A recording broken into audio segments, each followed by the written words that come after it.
वो बुढ़िया बहुत ही गरीब थी। बुढ़िया रोज जंगल से लकड़ियां लाकर उन्हें बाजार में बेचकर अपना पेट बड़ी ही मुश्किल से भर पाती थी। उस बुढ़िया का एक पड़ोसी था सरजू। सरजू ने एक गाय पाल रखी थी जिसका सरजू बिल्कुल भी ध्यान नहीं रखता था। यहाँ तक कि उसे खाने के लिए चारा भी बड़ी ही मुश्किल से देता था। एक दिन की बात है। इस गाय का मैं क्या करूं? ये गाय दूध वूध तो देती है नहीं, बस सारा दिन चारा ही खाती रहती है। इस गाय को कोई खरीदेगा भी तो नहीं, जिसे बेचकर मैं दूसरी नई गाय खरीद लाऊं। सरजू गाय को खाने के लिए चारा तो देता नहीं था, उल्टा उसे मारता और रहता। ये सब बुढ़िया रोज अपने घर से देखा करती। बुढ़िया को उस गाय पर बड़ी दया आती थी। कैसा नासपीटा इंसान है जो गौ माता को मारता रहता है। ऐसे आदमी को तो नरक में भी जगह नहीं मिलेगी। पाप लगेगा इसे, पाप। जब देखो बेचारी गाय को मारता ही रहता है। एक दिन की बात है, बुढ़िया सरजू के घर के आगे से जा रही थी। तभी उसे गाय के जोर जोर से चिल्लाने की आवाज आई, जिसे सुनकर वो रुक जाती है और वो सरजू के आंगन में झांक कर देखती है। लगता है गाय बहुत भूखी है, तभी इतने जोर जोर से शोर मचा रही है।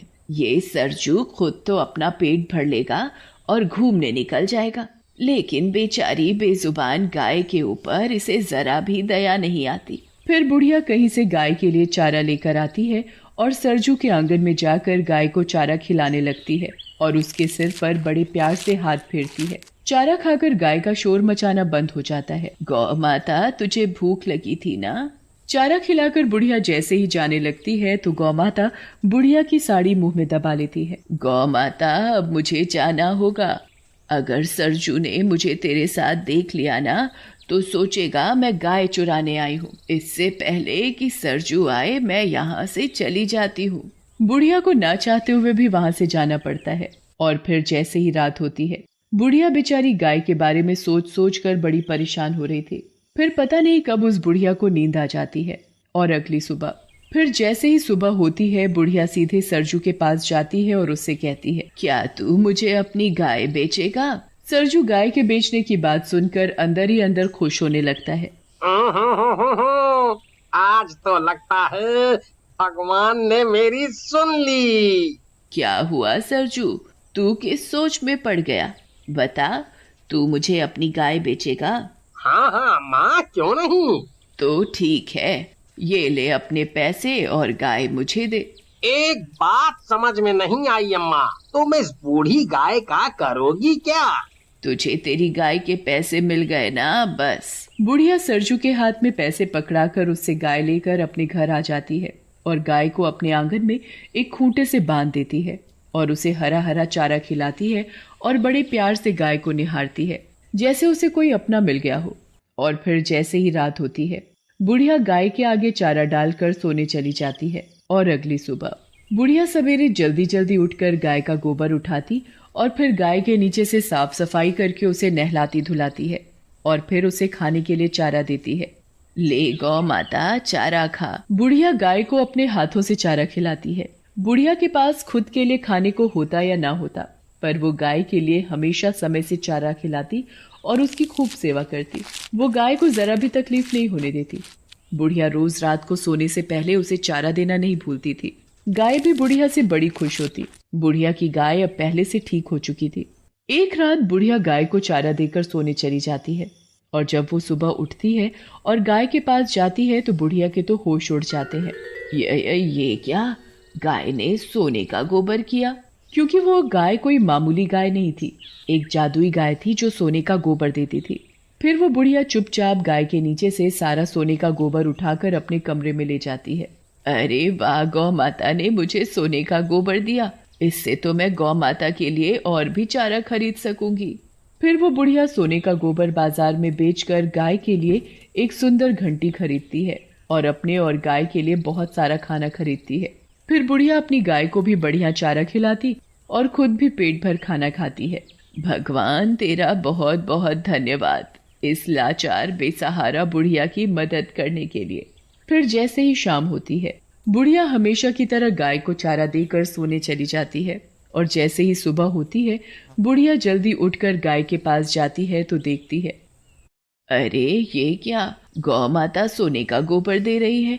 मैं इसे टोकरी में भर लेती हूँ और जल्दी से अंदर कमरे में ले जाती हूँ। फिर बुढ़िया गाय के नीचे से सारा सोने का गोबर एक टोकरे में भर कर कमरे में ले जाती है। ये गौ माता तो मेरे लिए वरदान है, वरदान। मैं इसे कल सुबह ही बाजार में बेच आऊंगी। फिर वो बुढ़िया उस गोबर को बाजार में ले जाकर बेच आती है और उन पैसों से अपने लिए बढ़िया सा घर और अपनी सुख सुविधाओं का सामान खरीदती है। अब बुढ़िया को किसी चीज की कोई कमी नहीं थी। अब बुढ़िया धीरे धीरे बहुत अमीर हो गई थी। अब तो बुढ़िया एक बहुत ही बड़े आलीशान घर में रहने लगी थी। उसके पास नौकर चाकर की कोई कमी नहीं थी। बुढ़िया ऐशो आराम की जिंदगी जी रही थी। बुढ़िया को अमीर होता देख सरजू सोच में पड़ जाता है। समझ में नहीं आता, ये बुढ़िया इतनी जल्दी अमीर कैसे बन गई, जैसे इसके हाथ कोई बहुत बड़ा खजाना लग गया हो। पता तो लगाना पड़ेगा, आखिर ये बुढ़िया इतनी जल्दी अमीर कैसे बन गई। फिर सरजू पता लगाने के लिए बुढ़िया के आंगन में पेड़ के पीछे छिपकर रात होने का इंतजार करने लगता है। फिर जैसे ही सुबह होने वाली होती है तो सरजू देखता है कि गाय सोने का गोबर दे रही है। ये देख सरजू की आंखें फटी की फटी रह जाती हैं। अरे दादा रे दादा, ये गाय तो सोने का गोबर दे रही है। अच्छा, तो अब समझ आया ये बुढ़िया इतनी जल्दी अमीर कैसे बन गई। गाय को सोने का गोबर देते देख सरजू सोचने लगता है। इस बुढ़िया के उठने से पहले मैं गाय के नीचे से सारे का सारा सोने का गोबर उठाकर घर ले जाता हूँ, बुढ़िया को पता भी नहीं चलेगा। फिर जैसे ही सरजू गाय के नीचे से गोबर उठाने लगता है तो गाय एक जोर की लात सरजू को मारती है और मन ही मन कहती है, गोबर लेगा, तेरे तो नसीब में गोबर ही गोबर है। सरजू गाय के नीचे से सोने का गोबर उठाने की लाख कोशिश करता है पर वो सोने का गोबर नहीं उठा पाता। इतने में ही बुढ़िया को आता देख सरजू छिप जाता है। बुढ़िया गाय के नीचे से बड़े आराम से सारा सोने का गोबर उठाकर अंदर कमरे में ले जाती है। अरे, इस गाय ने तो इस बुढ़िया को कुछ कहा भी नहीं। अगर मैं इस गाय का सोने का गोबर नहीं ले सकता तो इस बुढ़िया को भी नहीं लेने दूंगा। और अगले दिन जैसे ही सुबह होती है सरजू सरपंच के पास पहुंच जाता है और बुढ़िया के पास सोने का गोबर देने वाली गाय है के बारे में सरपंच को बताता है। क्या गाय सोने का गोबर देती है? ऐसा कैसे हो सकता है? सरपंच जी, मेरी बात का यकीन करो, मैंने खुद अपनी आँखों से गाय को सोने का गोबर देते हुए देखा है। सोने का गोबर देने वाली गाय के बारे में सुनकर अब तो सरपंच के मन में भी लालच आ जाता है और वो बुढ़िया से गाय लेने के बारे में सोचने लगता है। अगर ऐसी बात है तो मैं तुम्हें माला माल कर दूंगा। तुम मुझे अभी के अभी उस बुढ़िया के पास ले चलो। बूढ़ी अम्मा, मुझे तुम्हारी गाय खरीदनी है। ये सुनकर तो बुढ़िया के पैरों से जमीन खिसक जाती है, पर मुझे अपनी गाय नहीं बेचनी। सरपंच बुढ़िया के हाथ में बहुत सारे पैसों की थैली पकड़ाकर उससे जबरदस्ती गाय खरीदकर अपने घर ले जाता है और उसे अपने कमरे में बांध देता है। ये देख सरपंच की पत्नी सरपंच से पूछती है, मुझे एक बात समझ नहीं आई कि इस गाय को आपने हमारे कमरे में क्यों बांध रखा है?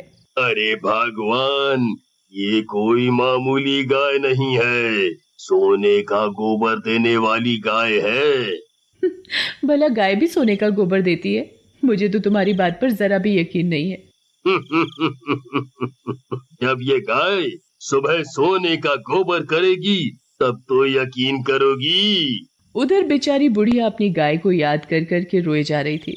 मेरी गाय, हाय रे मेरी गाय, मैं मेरी गाय के बिना कैसे रहूंगी? वो ही तो मेरे जीने का एक सहारा थी। बुढ़िया गाय को याद करके सो जाती है। उधर सरपंच की खुशी का ठिकाना नहीं था। सरपंच गाय को खूब सारा चारा खिलाता है जिससे कि गाय खूब सारा सोने का गोबर दे सके। फिर थोड़ी ही देर बाद सरपंच और उसकी पत्नी सो जाते हैं और जैसे ही सुबह होती है सरपंच की पत्नी सरपंच को उठाते हुए कहती है, ए जी उठो ना, देखो ना कितनी बदबू आ रही है, जैसे गाय ने गोबर कर रखा हो। ये क्या गोबर? गाय ने तो सोने का गोबर दिया ही नहीं। सरपंच सरजू की खूब धुलाई करता है और वापस गाय बुढ़िया को दे आता है। बुढ़िया गाय को वापस पाकर बड़ी खुश होती है और उसके गले लग जाती है।